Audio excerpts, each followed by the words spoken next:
हमारी कॉन्स्टिट्यूंसी में उसने आके इनरोल्स बनाए, भाई उसकी तंजीम नहीं है, उनके यहाँ MKM से ज्यादा अंदरूनी इख्तलाफात है। और इस तरह की चीजों से ये कोई नेकनामी नहीं हो रही, इनके दिन मजीद गिने चुने जा रहे हैं इस चंद दिनों में, इसीलिए ये इस तरह की ओछी हरकतें जो है वो कर रहे हैं। कल के इलेक्शन के बाद इमरान खान उस मकाम पर पहुंच चुके हैं जिस मकाम पर जुल्फिकार अली भुट्टो थे, जिनके बारे में ये कहा जाता था कि भुट्टो किसी खंबे को भी टिकट देगा तो वो खंबा भी जीत जाएगा।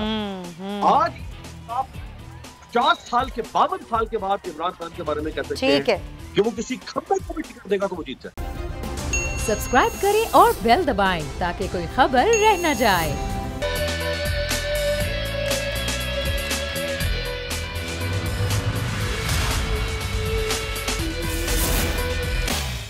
बिस्मिल्लाहिर्रहमानिर्रहीम, अस्सलाम वालेकुम। प्रोग्राम में मैं सुमैया रिजवान आपको खुश आमदीद कहती हूँ।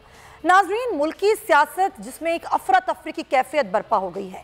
हुकूमत की जानिब से इमरान खान पर मुकदमा दर्ज करने के बाद से, इमरान खान की गिरफ्तारी के हवाले से मुतनाज़ खबरें आने के बाद से लेकर अब तक PTI क़यादत और कारकुनान की एक बड़ी तादाद जो कि रात भर बनी गाला के बाहर मौजूद रही।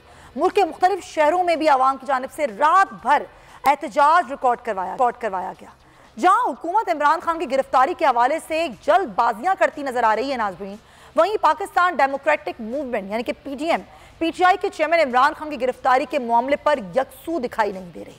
इतलात ये हैं कि पाकिस्तान पीपल्स पार्टी के शरीक चेयरमैन आसिफ अली जरदारी गिरफ्तारी के खिलाफ हैं। मौलाना फजलुर रहमान हामी नहीं तो मुखालिफ भी नहीं है। हुकूमत अब तक कशमकश का शिकार है, तो करें तो क्या करें?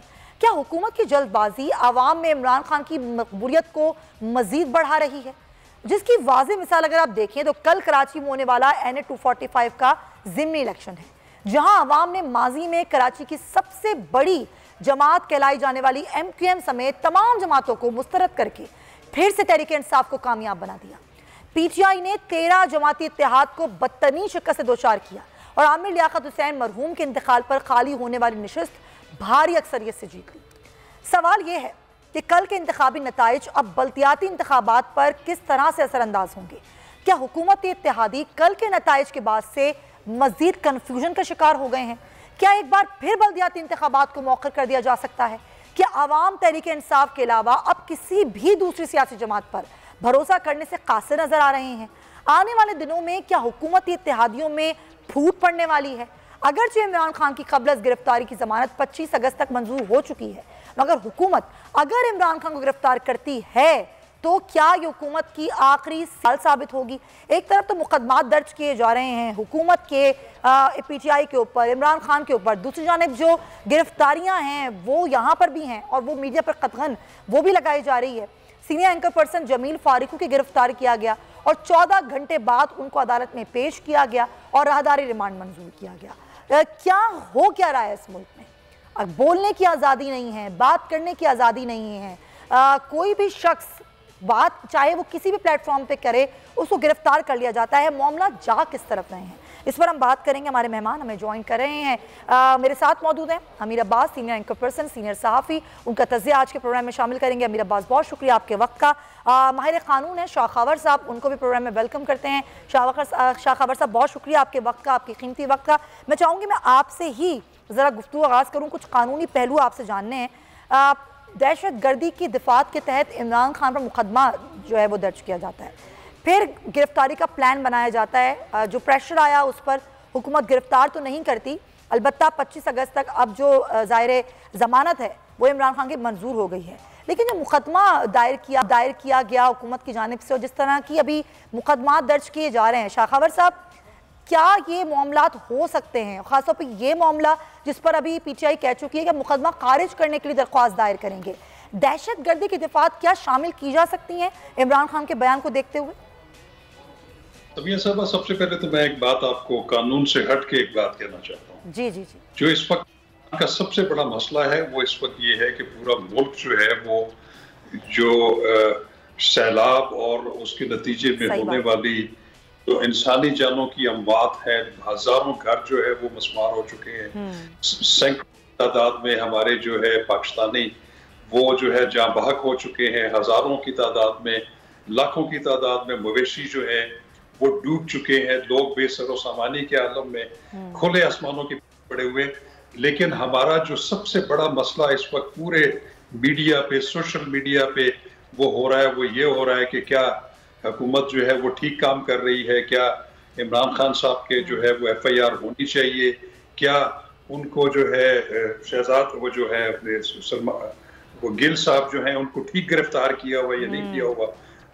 अलमिया ये है कि हम अपने जो लोग, हमारे जो पाकिस्तानी, हम बजाय इसके कि हुकूमत भी और अपोजिशन भी और PTI भी जो अब सारी तवानाइयाँ एक दूसरे को नीचा दिखाने के लिए, एक दूसरे को गिरफ्तार करने के लिए, एक दूसरे को उलझाने के लिए सर्व कर रहे हैं, क्या अगर हम ये मुत्तहिद होकर तमाम अपने उन बहन भाइयों और वो जो बेआसरा लोग हैं उनकी अगर मदद निकल जाते तो क्या वो ज्यादा बेहतर ना होता? मुझे आप बिल्कुल दुरुस्त फरमा रहे हैं। और अफसोस की बात यह है कि ना सियासतदानों की ना मीडिया की तवज्जो है। लेकिन सर मैं मुस्तकिल बात कर रही हूँ और आज भी मैं सैलाब पर बात करूंगी। जी चीज ये है, जहां तक कि ये इस चीज का ताल्लुक है FIRs के काटने का, और उसके बाद देखिए बात ये है कि कहीं किसी तरफ से भी जो जब एतदाल से आप हट के बात करते हैं तो वहां पे फिर प्रॉब्लम्स होती हैं।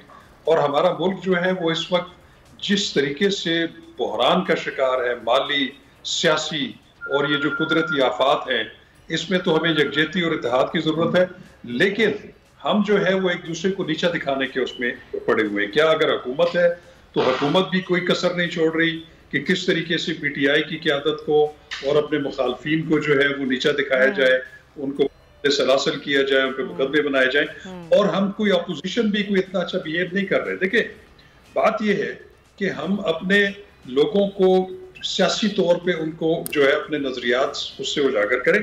जिस तरीके से देखें इमरान खान साहब ने भी जलसा आम में जब एक IG को या DIG को और एक सर्विंग जज को अगर नाम लेके अगर इस तरह पुकारा जाएगा तो उससे तो फिर एनार्की फैलेगी।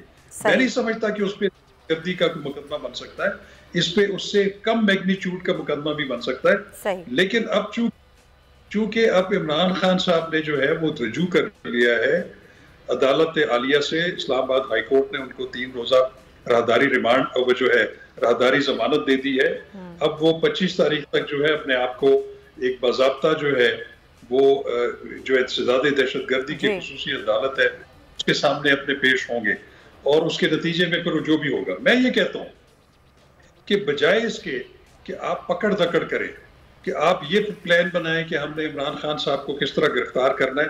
ठीक है, अगर आपने उन पर मुकदमा कायम किया है तो कानून को अपना रास्ता अपनाने दें। अब उन्होंने जो अपने आप को सरेंडर कर दिया है बिफोर दी हाई कोर्ट और हाई कोर्ट ने उनको राहदारी जमानत दे दी है, तो अब मैं समझता हूँ कि बजाय इसके कि वो हुकूमत कोई एडवेंचर क्रिएट करे, उनको गिरफ्तार करने की कोशिश करे बनी गाला से या कहीं से, तो उनको अदालत के उस पर छोड़ दें। अगर अदालत समझ कि उनकी जमानत बनती है, उन्होंने कोई ऐसा जुर्म नहीं किया, तो अदालत उनको भले जो है उनकी कब्ल गिरफ्तारी जमानत जो है वो मंजूर कर ले और वो जो केस है उसको फिर फेस करें। अगर खुदा ना खास्ता अगर अदालत दूसरा फैसला की जमानत जो है वो अगर उसको मंजूर नहीं करती तो बजाय अदालत को बुरा भला कहने लगे और जज को जो है उसको हम बुरा भला एलानिया कहें, तो उसके बाद फिर और भी तरीके मौजूद हैं, उसके बाद भी जमानतें हो सकती हैं। तो हमें, मैं समझता हूँ कि जो कानूनी रास्ते हैं वो इख्तियार करने चाहिए, हुकूमत को भी, अपोजिशन को भी। सही है, बिल्कुल आप सही कह रहे हैं। कानून को अपना रास्ता खुद बनाने दिया जाए। इस तरह की खुद जो कोशिशें की जाती हैं एक दूसरे को नीचा दिखाने के लिए, वो ना की जाए। Point taken. अच्छा अमीर अब्बास, ज़ाहिर बहुत सारी चीज़ें हैं, बहुत सारे पहलू हैं जिस पर इस सूरत हाल पर बात हो सकती है, लेकिन जो मैं बात करना चाहती हूँ, ये करना चाहती हूँ, जब हम बात करते हैं ना एक दूसरे पर इल्ज़ामात लगाते हैं मुखालफीन पर कि जी उसने ये बयान दिया तो उस पर ये मुकदमा दर्ज होना चाहिए, आगे से वो अपने डिफेंड में ये कहता है कि जी आपने फला वक्त पर ऐसा ही कुछ बयान दिया था तो फिर मुकदमा तो आप पर भी दर्ज होना चाहिए, गिरफ्तारी तो फिर आपकी भी होनी चाहिए। क्या हमारा मुल्क मुतहम्मिल हो सकता है इस तरह की प्रैक्टिसेस का, जिस तरह की प्रैक्टिसेस हमारे मुल्क में चल रही है, कभी किसी पे मुकदमा, कभी किसी की गिरफ्तारी? सुमैया, अगर आप इजाजत दें तो जो शाह खावर साहब ने बड़ी खूबसूरत और कॉम्प्रिहेंसिव उन्होंने लीग पर्सपेक्टिव को सामने रखते हुए एक बात फरमाई। जी जी। इमरान खान साहब ने जो IG इस्लामाबाद और DIG के बारे में और जो जज साहबा के बारे में उन्होंने जो अल्फाज इस्तेमाल किए, उनको ये बेहतर अल्फाज इस्तेमाल करने चाहिए थे। आप बाज़-औक़ात बहुत सख्त से सख्त और तल्ख से तल्ख बात भी अगर अच्छे लफ्जों में करें तो आप अपना मकसद भी कन्वे कर सकते हैं और आप जो कहना चाहते हैं अपना माफी और ज़मीर भी बयान कर सकते हैं। लेकिन इमरान खान साहब जो कहना चाहते थे, खासतौर पे पुलिस के हवाले से, जुडिशरी तो चले बिल्कुल एक सेपरेट सब्जेक्ट है, जुडिशरी को तो सरेआम जलसों में यूं पब्लिकली ह्यूमिलिएट करना या एम्बैरेस करना, हंस करना या टारगेट नहीं करना चाहिए किसी भी सूरत में। अदालत का मामला अदालत पे और उसके बाद हायर कोर्ट्स, फिर हायर कोर्ट से वहां ले जाया जा सकता है। लेकिन जो उन्होंने आईजी के बारे में और डीआईजी के बारे में कहा, मैं समझता हूँ उन्होंने बिल्कुल ठीक कहा। मैं लफ्जों की बात नहीं कर रहा, मैं जो वो कहना चाहते थे मैं उसकी बात कर रहा हूँ। मैं लफ्ज फिर कह रहा हूँ कि लफ्ज बेहतर हो सकते थे। सही। वो ये कहना चाहते थे कि जो यानी आईजी पुलिस और डीआईजी या इस्लामाबाद पुलिस के जो बाकी लोग, वो हुकूमत के आला कार बन के या पुलिस हुकूमत का गुमाश्ता बन के जब शहरियों के ऊपर टूट पड़ती है या हुकूमतों की जो गैर कानूनी विश लिस्ट होती है, उस विश लिस्ट को पूरा करती है पुलिस। जैसे 25 मई को किया पंजाब पुलिस ने, जैसे ये अभी हुआ इस्लामाबाद में। इमरान खान साहब के जमाने में भी इस किस्म के वाकयात हैं कि जहां पुलिस ने हुकूमती ख्वाहिश के ऊपर गैर कानूनी काम किए और पूरी तारीख है पुलिस की। सही बात है। तो वो दरअसल ये कहना चाहते हैं कि हम पुलिस, आईजी पुलिस और डीआईजी के खिलाफ कानूनी कार्रवाई करेंगे, लेकिन वो अल्फाज गलत वो कह बैठे जिसकी वजह से वो गिरफ्त में आ गए। अब जो इस वक्त हो रहा है, देखिए इमरान खान साहब का, अगर हम एक गोशवारा खोल लेते हैं इमरान खान का और हुकूमत का, तो वर्स्ट केस सिनेरियो में इमरान खान ने इन 4.5 माह में क्या क्या गलत किया होगा। वर्स्ट केस सिनेरियो क्या कितना कुछ गलत कर चुका होगा वो। ना उसके पास पॉलिसी बनाने का इख्तियार है, वो ऑपोजिशन में है, ना उसके पास डिसीजन मेकिंग का इख्तियार है, वो ऑपोजिशन में है। कानून साजी से वो वैसे ही बाहर है, पार्लियामेंट से निकला हुआ है, वो पार्लियामेंट में है नहीं, ना उसकी जमात पार्लियामेंट में बैठी। हुकूमत उसके पास पंजाब में अब आई 1 महीना पहले। तो मुझे ये समझ नहीं आ रही कि इमरान खान और हुकूमत के जो नामा अमाल है उसको इक्वेट हम कैसे कर सकते हैं। हुकूमत के पास ताकत है, इमरान के पास नहीं है। सही। हुकूमत के पास इख्तियार है, इमरान के पास नहीं है। हुकूमत के पास डिसीजन मेकिंग है, पॉलिसी मेकिंग है, इमरान के पास नहीं है। एक शख्स जो गैर मुसल्ला है, आप यूं कह सकते हैं कि एक शख्स मुसल्ला है, एक शख्स गैर मुसल्ला है। एक गैर मुसल्ला शख्स मुसल्ला शख्स के साथ लड़ रहा है, तो वो जो गैर मुसल्ला शख्स है वो कितना कुछ नुकसान पहुंचा सकता है एक असला बरदार शख्स के ऊपर, कितना मार सकता है उसको। ज्यादा से ज्यादा इमरान की जबान ही सख्त हो सकती है ना बाबा। जाहिर है, बिल्कुल आप सही कह रहे हैं कि ये एक डिफरेंस है ना, और इस डिफरेंस को हुकूमत को समझना पड़ेगा। Point taken. जरा मैं या महमूद रशीद साहब हैं पाकिस्तान तहरीक इंसाफ के सीनियर रहनुमा, पहले मैं उनसे बात करूँ फिर दोबारा आपकी जानिब आती हूँ। मियां महमूद रशीद साहब, बहुत शुक्रिया आपके वक्त का। ये जो सूरत हाल हुकूमत क्रिएट कर चुकी है कि दहशत गर्दी की दिफात के तहत मुकदमात, फिर आगे गिरफ्तारी का प्लान, फिर पीछे हट जाना, क्योंकि ज़ाहिर है उन पर भी प्रेशर है कि गिरफ्तार ना करें इमरान खान को। खुद पीटीआई इस मामले को किस तरह देख रही है? इस जो मुकदमा दर्ज किया गया है, क्या इसको चैलेंज किया जाएगा पीटीआई की जानिब से? देखिए, मैं ये समझता हूँ जी कि ये सारी सिचुएशन जो है, इसके अंदर ये मुल्क को गलत तरफ धकेल रही है फेडरल गवर्नमेंट। राणा वो सारी टीम जो है वो ऐसे हालात पैदा कर रही है कि यहाँ से जमहूरियत को डीरेल किया जाए और हालात को ख़राब किया जाए।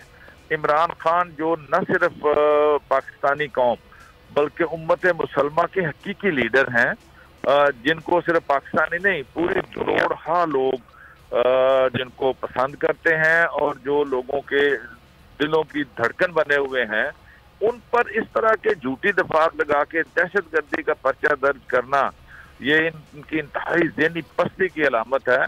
और ये अहमकाना सोच है उनकी खान को गिरफ्तार करके शायद उसकी मकबूलियत में कोई कमी आ जाएगी और उसकी आवाज़ को दबाया जा सकता है। मैं ये समझता हूँ कि ज़बरदस्त रिएक्शन था। अगर खुदा न खास्ता रात के इमरान खान को गिरफ्तार करते तो लाखों नहीं करोड़ों लोग पूरे मुल्क में बाहर निकलकर पूरा सिस्टम जैम कर देते।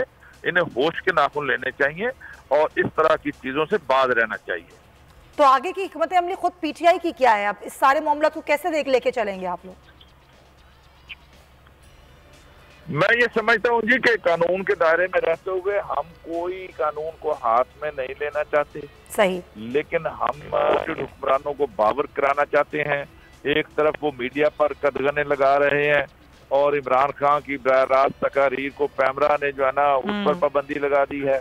सहाफियों को पकड़ रहे हैं, एंकर पर्सन जो है ना आपके बोल के हैं, जमील फारूकी को बंद किया हुआ है जी। तो मैं ये समझता हूँ कि ये सारी चीजें जो हैं ये बदनुमा धब्बा और दाग हैं। इन्हें जमहूरी हुकूमत कहना किसी तौर पर भी दुरुस्त नहीं। ये फरस्ताई ज़हनियत की अक्कास है और इस तरह की चीजों से ये कोई नेक नामी नहीं हो रही। इनके दिन मजीद गिने चुने जा रहे हैं ये चंद दिनों में, इसीलिए ये इस तरह की अच्छी हरकतें जो है वो कर रहे हैं। महमूद रशीद साहब, जिस तरह अभी आपने खुद जमील का जिक्र किया, जिस तरह जमील फारूकी की गिरफ्तार किया गया रात के अंधेरे में, यहाँ तो ऐसा लग रहा है कुछ भी बोलना जो है वो जुर्म है। आप कहीं भी किसी भी प्लेटफॉर्म पर कुछ भी नहीं बोल सकते, आपको फौरी गिरफ्तार कर लिया जाएगा। मेरा ख्याल है कि ये सोच आज के दौर में नहीं चल सकती। ये 80 और 90 का एरा नहीं है। ये आज जो नई नस्ल है, पाकिस्तानी कौम जो है वो बाशऊर है और इस तरह की चीजों से किसी की सोच को, किसी की आवाज को बिल्कुल भी नहीं दबाया जा सकता। आप जितना दबाएंगे वो आवाज उतनी ही ज्यादा तेजी के साथ जो है ना वो बुलंद होगी और लोगों के अंदर मजीद पॉपुलर होगी। तो इन्हें रिविजिट करना चाहिए अपना एटीट्यूड। मरकजी हुकूमत को, खास तौर पर राणा सनावला जो कुछ कर रहा है और जिस तरह की वो हरकतें हो रही हैं मीडिया के साथ और दीगर सियासी कायदीन के साथ, वो काबिल शर्म है। उन्हें इससे बाज रहना चाहिए। पूरी कौम इसकी मजम्मत कर रही है। बहुत शुक्रिया आपका मियां महमूद रशीद साहब हमारे साथ है। अच्छा, मैं आपका भी शॉर्ट कमेंट लेना चाहूंगी कि जो मुकदमा जमील फारूकी पे दर्ज किया गया और जिस मुकदमे के तहत उनको गिरफ्तार किया गया, जिस तरीके से 14 घंटे बाद उनको अदालत में पेश किया गया, आप क्या कहेंगे सर इस पर? देखिए, मैं तो आज़ादी सहाफ़त के खिलाफ जो भी बात होगी मैं तो उसकी मुखालफत करूंगा, क्योंकि ये बुनियादी हक है, आइन ने दिया हुआ है कि वो कोई भी जो असल खबर है उसको सामने आवाम के सामने लेके आए और उस पर तज्जिया करे। लेकिन एक बात मैं समिया साहब आपको कहूँगा कि कुछ रिस्ट्रिक्शंस भी हमें कुछ अपने कुछ हदूद और कयूद भी मुतय्यन करनी होंगी। हम आज़ादी राय में इतना आगे ना चले जाएं कि जिससे हम ऐसा तासुर दें कि हमारे जो सेंसिटिव इदारे हैं उनके ऊपर जो है वो लोगों में एक राय अमार हो और उनके बारे में एक खास जो है एक एहसास लोगों में पैदा हो। हमें उससे भी इज्तनाब होगा। हमें कोई थोड़ी सी लाइन जरूर ड्रॉ करनी होगी। ठीक है, कोई भी जो है मुकद्दस गाय नहीं है, चाहे वो अदलिया है, चाहे वो मुकन्नना है, चाहे वो आर्म फोर्सेस है, उन पे एक हद तक जायज तनकीद जरूर हो सकती है, लेकिन उस तनकीद का भी जो है वो कोई एक लिमिट होनी चाहिए।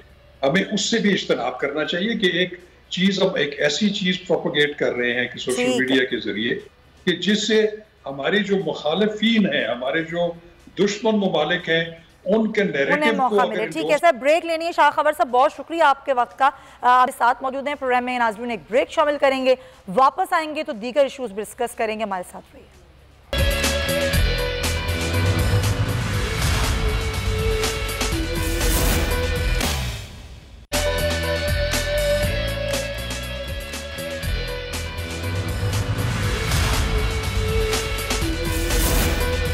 Welcome back to the show नाजरीन। हम बात कर रहे हैं senior anchor person Jameel Farooqui की गिरफ्तारी की और अमीर अब्बास हमारे साथ हैं। अमीर, क्या वाकई मुल्क में जमहूरियत है? अगर जमहूरियत होती है तो ज़ाहिर आज़ादी इज़हार राय होती है और हर शख्स चाहे वो किसी भी प्लेटफॉर्म पर हो वो अपनी राय दे सकता है, लेकिन क्या आपको लग रहा है वाकई क्या इस मुल्क में कोई भी अपनी राय देने के लिए आज़ाद है? देखिए, किताबों में तो ज़ाहिरी बात है आज़ादी है, आपको जैसे आप बात कर रही हैं या मैं बात कर रहा हूँ, लेकिन हमें नहीं मालूम कि इस प्रोग्राम के बाद मैं पकड़ा जाऊं या आप पकड़ी जाए। चले आपको पकड़ी जाए, मैं ही ना पकड़ा जाऊं कहीं। सो जब हालात ये होता है, यानी एक हैरासानी का माहौल, जिसको ये जो आर्टिकल 19 जो हमें फ्रीडम ऑफ एक्सप्रेशन देता है, जो कॉन्स्टिट्यूशनल गारंटी है, उस कॉन्स्टिट्यूशनल गारंटी का मतलब ये है, जिससे हमारे बहुत सारे साफी भी वाकिफ नहीं है, हम जो आज़ादी इज़हार राय की बात करते हैं, तो आज़ादी इज़हार राय का मतलब क्या? आज़ादी इज़हार राय का मतलब यह है कि स्टेट अपने शहरियों को एक ऐसा एनवायरनमेंट प्रोवाइड करेगी जो एनवायरनमेंट कंड्यूसिव होगा, कंड्यूसिव एनवायरनमेंट। यानी मैं अगर कुछ भी कहना चाहूं, सिवाय इसके कि मैं किसी के खिलाफ कोई बात नहीं कर रहा, किसी से मुराद ये कि किसी की जात के खिलाफ, किसी के ऊपर मैं कोई ऐसी प्रोवोकेटिंग स्टेटमेंट नहीं दे रहा जिससे उसकी जात को नुकसान पहुंच सकता हो, मैं किसी को इश्तियाल नहीं दिला रहा, मैं किसी के मजहब के ऊपर हिट नहीं कर रहा। ये चंद एक है कि जिसको आप ट्रस्ट पास नहीं कर सकते। पॉलिटिक्स सब्जेक्ट टू क्रिटिसिज्म है। वो किंग्स हुआ करते थे दुनिया में कि जिनके बारे में कोई सवाल नहीं कर सकता था। वो किंग्स के बारे में होता था कि आप उन्हें क्वेश्चन नहीं कर सकते, उन्हें क्रिटिसाइज नहीं कर सकते। अगर जमहूरियत के इस नाम नहाद जमहूरियत के अंदर भी आप किसी से सवाल नहीं कर सकते, किसी पे तनकीद नहीं कर सकते, तो फिर आप बेहतर है कि पाकिस्तान में जिस तरह मिडिल ईस्ट के मुख्तलिफ ममालिक में यूएई में बादशाह आता है, सऊदी अरब में बादशाह, तब यहाँ बादशाह लेकर आ जाएंगे। आप बनाते शहबाज शरीफ, बादशाह बनाते शहबाज शरीफ को, खादिमुल हरमैन फलाना फलाना, उनको भी कोई टाइटल बना दें आप उनके लिए, तो फिर तो समझ में आती है बात। फिर तो चले हम अपनी जुबानें सी लेंगे, आप सोशल मीडिया बंद कर दें, आप सब कुछ व्हाट्सएप सब सारे कनेक्टिविटी बंद कर दें, तो फिर तो ठीक है। जब एक तरफ आप कहते हैं कि डेमोक्रेसी है और आपका कॉन्स्टिट्यूशन गारंटीज देता है अपने सिटीजन्स को, तो फिर आप कैसे, और ये कैसी जमहूरियत है? वो जमहूरियत के अलमबरदार वो लोग इसमें हैं, हुकूमत में शामिल, जो बड़ा राग अलापते हैं। तो ये कैसी जमहूरियत है कि यहाँ पर किसी को भी आज़ादी इज़हार राय नहीं है? जहाँ कोई आपकी ख्वाहिश या मंशा के मुताबिक ना बोले, आप उसको बंद कर दें और उसको ऑफ फेयर कर दें या उसको गिरफ्तार कर लें। Point taken. अच्छा, एक बहुत ही आम मामला है, ये अमीर आपसे भी उस पर बात करेंगे हम, जो कल ज़िमनी इलेक्शन हुआ कराची में NA 245 का। आमिर लियाकत हुसैन के इंतकाल के बाद ये सीट खाली हुई थी, और इससे पहले 2018 के इलेक्शन की ज़रा मैं आपको बताना चाहती हूँ, आमिर लियाकत हुसैन ने 56,000 से ज़ायद यहाँ पर वोट हासिल किए थे। पुराना हल्का है ये MQM का, और उस वक्त जो फारूक सत्तार साहब जो MQM की सीट से लड़ रहे थे, उन्होंने उस वक्त जो वोट लिए थे वो तकरीबन 35,000 से ज़ायद थे। लेकिन कल टर्नआउट बहुत कम रहा, कल 12% टर्नआउट था, जिसमें जो जीते हैं पाकिस्तान तहरीक इंसाफ के, उनको मिले हैं तकरीबन 29,475 वोट, और 13,193 वोट MQM के जो उम्मीदवार हैं उनको मिले हैं। तो ये सूरत हाल है। एक तो टर्नआउट ऐसे भी ज़िमनी इलेक्शन में हम देखते हैं थोड़ा कम ही रहता है, कल के इलेक्शन में काफ़ी कम रहा, लेकिन जो एक मिक्स प्लेट थी MQM की, उसमें ANP भी थी, पीपल्स पार्टी भी थी, JUI भी थी, तमाम जमातों की हिमायत हासिल थी MQM को। उसके बावजूद इतना फ़र्क, यानी कि एक तरफ हैं 29,475 वोट नाजरीन, तो दूसरी तरफ हैं 13,193, बहुत ही फ़र्क है, यानी कि आधा आधा फ़र्क है। तो ऐसी सूरत हाल क्यों पेश आई, इस पर भी ज़रा बात कर लेते हैं। हमारे साथ बिलाल गफ्फार साहब मौजूद हैं, पाकिस्तान तहरीक इंसाफ के रहनुमा हैं। बहुत शुक्रिया बिलाल साहब, मुबारक हो आप लोगों की जीत। PTI जो है वो ज़ाहिर ज़िमनी इलेक्शन जीत गई, और ये ऐसे वक्त में ज़िमनी इलेक्शन हुए जब अगले ही हफ्ते 28 को बल्दियाती इलेक्शन होने वाले हैं, उसका दूसरा मरहला है कराची में। तो इस सूरत हाल में क्या वाकई पुरुम्मीद है कि बल्दियाती भी आप लोग जीतेंगे? ये अभी एक वो कहते हैं ना, गो इन द फ्लो, आप लोग की हवा चल रही है PTI की, इसलिए आप लोग जीत गए हैं, और आगे आप किस तरीके से परफॉर्म करेंगे? जी, बिस्मिल्लाहिर्रहमानिर्रहीम, thank you for inviting me.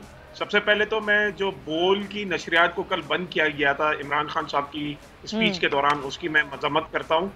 देखिए, मैं आपके चैनल से सब लोगों को बताना चाहता हूँ कि जो अवाम है वो हक और सच सुनना चाहती है, और मैं ये समझता हूँ कि आप मीडिया को, डिजिटल मीडिया को, सोशल मीडिया को, सहाफ़ी को हक और सच कहने से रोक नहीं सकते हैं। ये एक वर्स्ट फॉर्म ऑफ डिक्टेटरशिप है, और वो 90s के और 2000 के दौर गए जब आप अपनी मर्जी की न्यूज़ चलाते थे। अब आते हैं NA 245 के इलेक्शंस पे।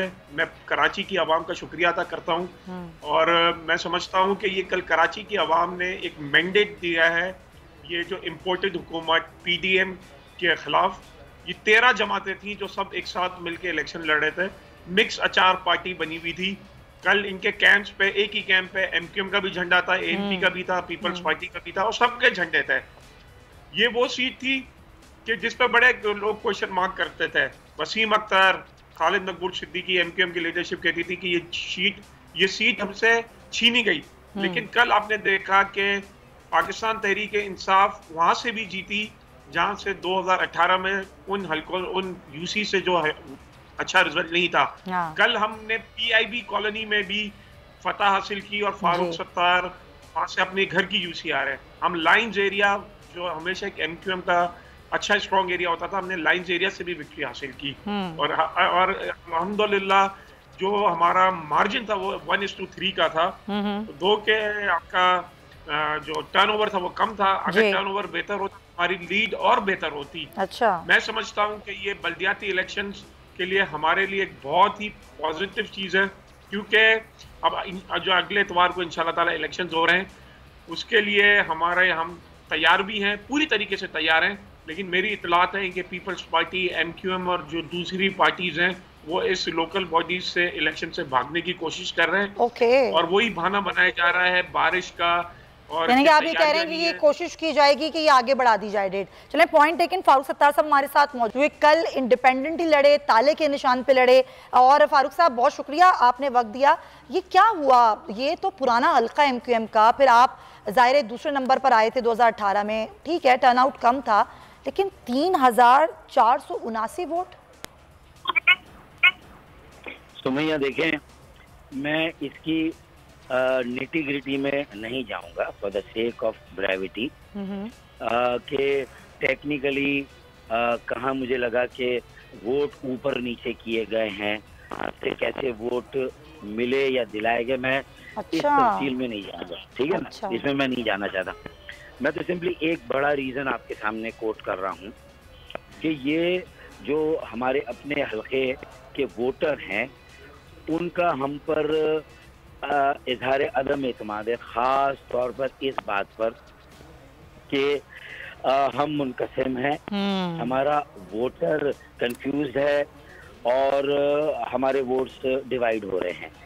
तो जब ये तासुर बड़ा गहरा हो जाए और वाज़ेह हो जाए तासुर की हकीकत, तो हम किसी एक को ज़्यादा वोट दे भी देंगे तो दूसरा उसके वोट काटेगा, और अगर हम दूसरे को ज़्यादा वोट देंगे तो पहला वाला उसका वोट काटेगा। तो इससे अच्छा है कि इस वक्त एक हमदर्दी की वेव PTI की फेवर में आई हुई है और पूरे मुल्क में वो इलेक्शन जीत भी रहे हैं, माहौल बना हुआ है।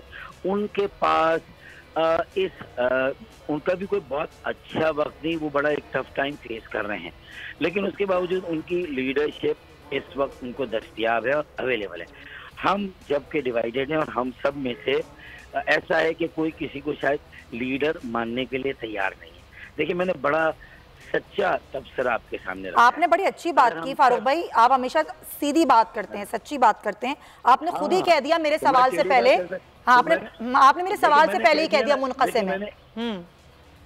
हाँ, मुनक़सिम। और जब लोगों को बताया कि मुनक़सिम है और इनके वोट बटने ही, तो इससे अच्छा किसी और को वोट दे दो। नहीं तो फिर बल्दियाती में क्या होगा फारूक भाई? मेरा अगला सवाल ये है, वक्त की थोड़ी कमी है, क्या होगा बल्दियाती में? देखिए अगर PTI इस बात से खुश है तो उन्हें खुश हो जाने दे। मोर भी जब अपने हुस्न पर नाच करता है और वो मगन होकर नाचता है, तो जब अपने पैरों की तरफ देखता है तो फिर उसको एहसास होता है कि हाय, मेरे पैर तो बहुत बदनुमा है। और मेरे पैर का मतलब PTI के लिए PTI का एस्टैब्लिशमेंट अच्छा इस वक्त मामला नहीं है। इनको जो लीडरशिप अवेलेबल है हमें नहीं है ना, इनको जो लीडरशिप अवेलेबल है उनके खिलाफ FIR कट गई है। आगे चले वो एक अलग मामला है ना। अब आप लोग अपने जो वोट बैंक की फिक्र है वो जरूर करनी है, आपने खुद कहा मुनक़सिम है, आगे क्या होगा? आपने तो कोशिश भी की थी ना कि MQM के साथ मिल जाते आप। अगर मेरी बात समझ लेते मेरे सारे भाई, तो मैं तो नहीं खड़ा होना चाहता था, मैं तो MQM में जाना चाहता था और मैं तो मुईद अनवर को सपोर्ट करना चाहता था। उससे ये नहीं था कि मेरे 3500 वोट मिल जाते, वो तो मिलते ही मिलते, लेकिन वो मुनक़सिम होने की वजह से जो किसी और को फायदा हो गया और वो इसे टेकन फॉर ग्रांटेड समझता है कि गोया के हमारी कॉन्स्टिट्यूंसी में उसने आके इनरोल्स बनाए। भाई, उसकी तंजीम नहीं है, उनके यहाँ MQM से ज्यादा अंदरूनी इख्तिलाफात है, ऑर्गेनाइजेशन ना इख्तिलाफ, और कोई कल आप पे और सख्त वक्त आ गया, लेकिन वो फिर भी जीत गए। चले देखें, अभी तो एक हवा भी चली हुई है और आप लोगों के डिवाइड होने से भी उनको फायदा हुआ, जो भी कुछ हुआ, लेकिन आगे तो सोचना होगा ना फारूक भाई। सुमैया, मैं तो ये दे रहा हूँ कि आगे उन पे मुझे लग रहा है कि और सख्त बात आने सर उनको तो छोड़ दें ना, आप उनको छोड़ दें, वो तो अपना मामला खुद देख लेंगे ना।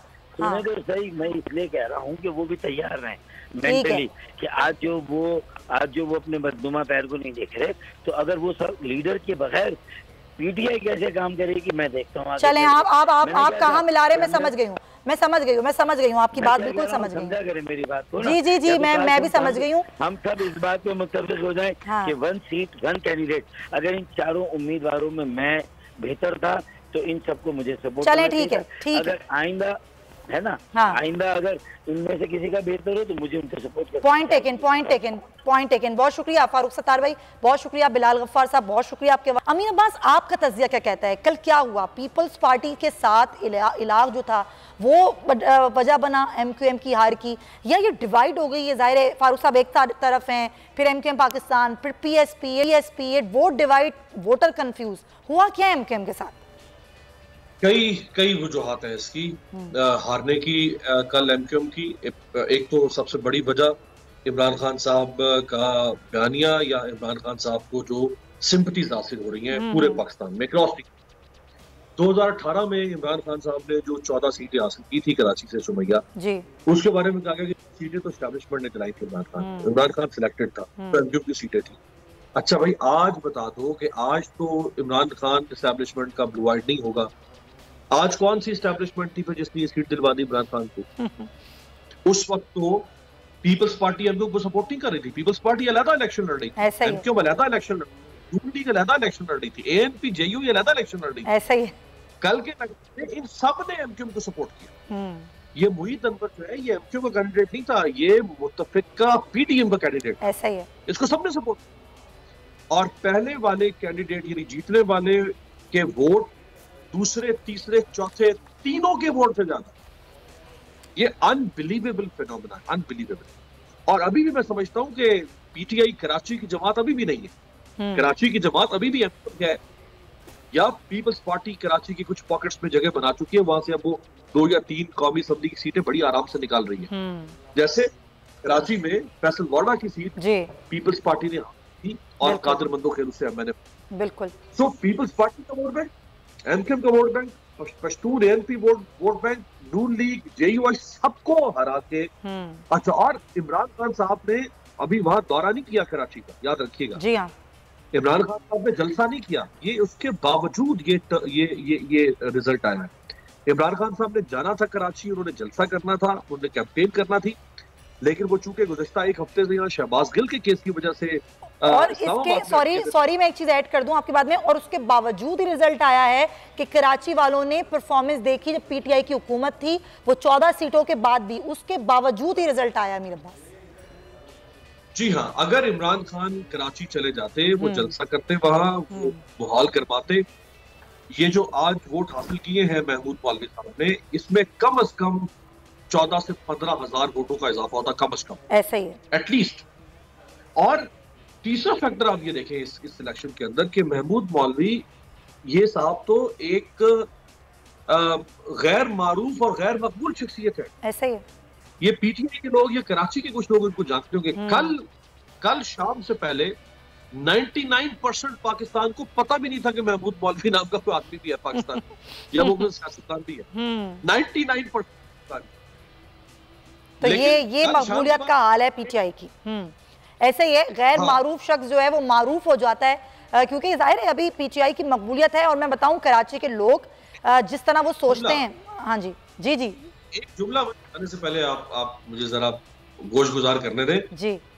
कल के इलेक्शन के बाद इमरान खान उस मकाम पर पहुंच चुके हैं जिस मकाम पर जुल्फिकार अली भुट्टो थे, जिनके बारे में ये कहा जाता था कि भुट्टो किसी खंबे को भी टिकट देगा तो वो खंबा भी जीत जाएगा। आज आप 50 साल के 52 साल के बाद इमरान खान के बारे में कह सकते हैं कि वो किसी खंबे को भी टिकट देगा तो वो जीत जाए। ये बड़ी आपने बिल्कुल ठीक बात की अमीन अब्बास, और इसी बात के साथ बहुत बहुत शुक्रिया आपके वक्त for your time.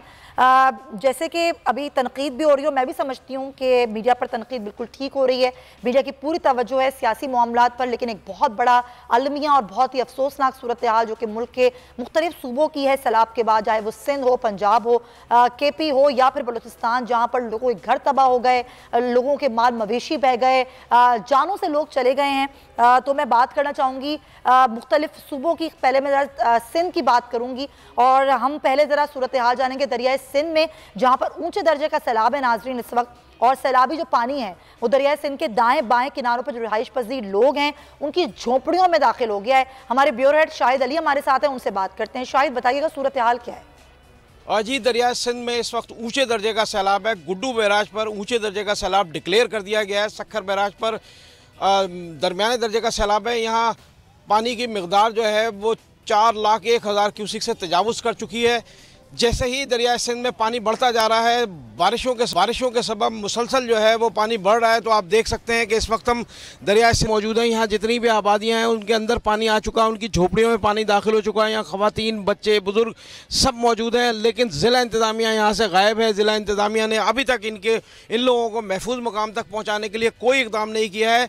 Sukkur barrage पर वज़ीर आला सिंध ने दौरा किया था, जिनको ब्रीफिंग दी गई है कि कमो बेश जो है वो दरिया सिंध में 6 लाख क्यूसिक पानी आ सकता है। अगर 6 लाख क्यूसिक सक्खर बैराज पर पहुंचता है तो ये इंसानी आबादी जो है वो इंतहाई ख़तरे में है। यहाँ पर ख़वातीन और बच्चे और बुजुर्ग जितने हैं इन सब की जानों को ख़तरा है, लेकिन ज़िला इंतज़ामिया ने इनको महफूज मुकाम तक पहुँचाने के लिए 6 लाख क्यूसिक पानी आ चुका है, झोपड़ियों में लोगों की दाखिल हो गया है। लोग बेयारो मददगार यहाँ पर इमदाद के मुंतज़िर हैं। शाहिद अली, बहुत शुक्रिया। कुछ ऐसी सूरत हाल नाजरीन लाड़काना में भी है, वहाँ पर भी छतें गिरने से मुख्तलिफ घरों की 24 अफराद जहाँ बहक हो गए हैं। सूरत हाल क्या है, जहाँ पर कई आफतदा इलाके ऐसे हैं जो कि पाक फौज वहाँ पर तलब कर ली गई है। हमारे नुमाइंदे शराज महमूद पठान हमारे साथ हैं, उनसे बात करते हैं। शराज, सूरत हाल से आगाह कीजिए।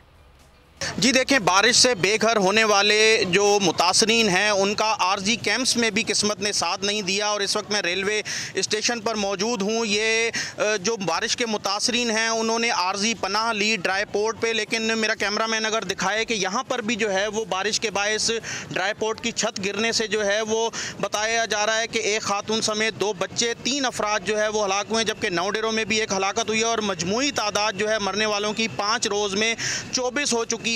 इस वक्त जो है वो लाड़काना की सूरत हाल ये है कि बारिश ने हर तरफ तबाही मचा दी है और जो शाहराएं हैं वो तालाब का मंजर पेश कर रही हैं। सरकारी दफातरों में, हॉस्पिटल्स में, सेप्को दफातर में हर जगह पानी ही पानी है और लोग जो हैं वो कसम पुरसी की हालत में बेयारो मददगार जो है वो हुकूमती इमदाद के मुंतज़िर हैं। गुज़िश्ता रोज़ जो है वो एक प्रेस कॉन्फ्रेंस की गई, न सिर्फ कंबर शहदाद कोट बल्कि उसके बाद लाड़काना को भी जो है आफतज़दा करार दे दिया गया है और आफतज़दा करार दे दिया गया है। फौज भी तलब कर ली गई है, लोग बेचारे परेशान हैं। शराज महमूद पठान, बहुत शुक्रिया। मेरी कोशिश होगी कल भी मैं सैलाब की सूरत हाल पे जो मुल्क के मुख्तलिफ हिस्सों में है उस पर बात करूं और आपको सूरत हाल के हवाले से आगाह करूं। फिलहाल नाज़रीन, प्रोग्राम का वक्त खत्म होता है, अपना बहुत ख्याल रखिएगा। कल आपसे मुलाकात होगी। अल्लाह हाफ़िज़।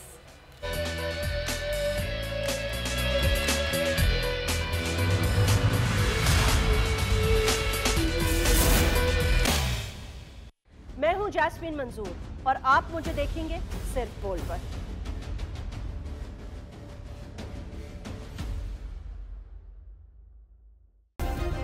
सब्सक्राइब करें और बेल दबाएं ताकि कोई खबर रह न जाए।